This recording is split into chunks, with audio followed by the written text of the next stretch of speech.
ವಿಷಯ ಯಾಕೆ ಬಂತು, ಸೈನಿಕರ ವಿಷಯ ಯಾಕೆ ಬಂತು? ಈಗ ಒನ್ ವೇನಲ್ಲಿ ವಿಕಾಸ್ ಬರ್ತಾ ಇದ್ದ ಅನ್ನೋದು CCTV ರಿಪೋರ್ಟ್ ಹೇಳ್ತಾರೆ. ಆ ಸಂದರ್ಭದಲ್ಲಿ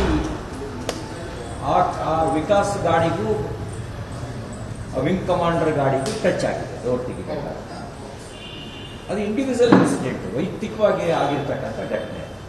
ಸೈನಿಕರ ಮೇಲೆ ಹಲ್ಲೆ ಅನ್ನೋದು ಕೂಡ ತಪ್ಪು ಆರೋಪ ಆಗುತ್ತೆ. ಕನ್ನಡಿಗರು ದೌರ್ಜನ್ಯ ಮಾಡಿದ್ರು ಅನ್ನೋದು ಕೂಡ ತಪ್ಪು ಆರೋಪ ಆಗುತ್ತೆ. ಸೈನಿಕರ ಮೇಲೆ ಏನೂ ಹಲ್ಲೆ ನಡೆದಿಲ್ಲ.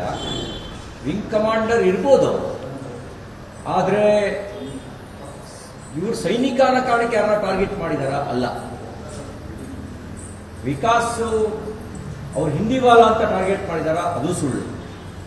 ಅಥವಾ ವಿಕಾಸ್ ಕನ್ನಡಿಗ ಅಂತ ಇವರು ಅವ್ರ ಮೇಲೆ ಹಲ್ಲೆ ಮಾಡಿದಾರ? ಅದು ಸುಳ್ಳು. ಅದು ನಡೆದಿರ್ತಕ್ಕಂಥದ್ದು ವೈಯಕ್ತಿಕ ಘಟನೆ. ವೈಯಕ್ತಿಕ ಘಟನೆಯ ಸತ್ಯಾಸತ್ಯತೆಯನ್ನು ಪೊಲೀಸರು ತನಿಖೆ ನಡೆಸಿ ತಪ್ಪು ಮಾಡಿದವ್ರ ಮೇಲೆ ಕ್ರಮ ತಗೊಳ್ಳಿ. ವಿಕಾಸ್ ತಪ್ಪು ಮಾಡಿದರೆ ವಿಕಾಸ್ ಮೇಲೆ ಕ್ರಮ ಆಗಲಿ, ವಿಂಗ್ ಕಮಾಂಡರ್ ತಪ್ಪು ಮಾಡಿದರೆ ವಿಂಗ್ ಕಮಾಂಡರ್ ಮೇಲೆ ಕ್ರಮ ಆಗಲಿ. ಕ್ಷುಲ್ಲಕ ವೈಯಕ್ತಿಕ ಘಟನೆಗಳನ್ನು ಭಾಷಾ ದೌರ್ಜನ್ಯ ಅಂತ ಹೋಲಿಸೋದಾಗಲಿ, ಸೈನಿಕರ ಮೇಲಿನ ದೌರ್ಜನ್ಯ ಅಂತ ಹೋಲಿಸೋದಾಗಲಿ, ಅದು ಸುಳ್ಳು ಆರೋಪ ಆಗುತ್ತೆ.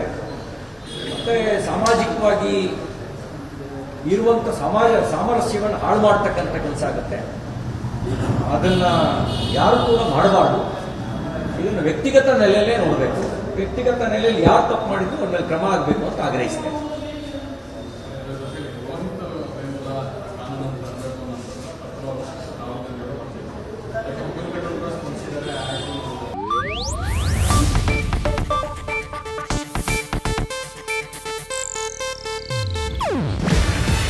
ಇದು ಏಷ್ಯಾನೆಟ್ ನ್ಯೂಸ್ ನೆಟ್ವರ್ಕ್ ಪ್ರಸ್ತುತಿ.